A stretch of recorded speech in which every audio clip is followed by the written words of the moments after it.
যারা আর্জেন্টিনার ভক্ত আছেন আমার কথাগুলো একটু মনোযোগ দিয়ে শোনেন। আপনারা কি জানেন যে কয়েকটা দেশ ইসরায়েলকে অন্ধ সমর্থন দেয়, ইসরায়েলকে মিলিয়ন বিলিয়ন টাকার অস্ত্র দেয়, এর মধ্যে যুক্তরাষ্ট্রের পরে সবার উপরে রয়েছে আর্জেন্টিনা?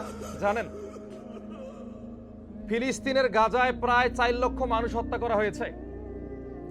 এই যে অস্ত্রগুলো ব্যবহার করা হয়েছে, এই অস্ত্রের অধিকাংশই দিয়েছে আর্জেন্টিনা। এই আর্জেন্টিনার পতাকাকে উড়িয়ে আপনারা গাজাবাসীর সঙ্গে বিশ্বাসঘাতকতা করছেন, ফিলিস্তিনের মানুষের সঙ্গে মস্করা করছেন।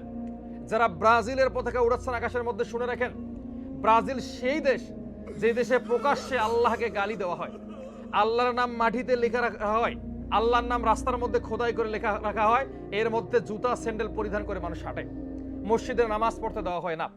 এই সমস্ত দেশের পতাকা বাংলাদেশে উড়িয়ে বাংলাদেশের পবিত্র মাটিকে অপবিত্র করবেন না, গাজার মানুষের রক্তের সঙ্গে বেইমানি করবেন না। ওই যে সৌদি আরব, কাতার, কুয়েত, বাহরাইনের মতো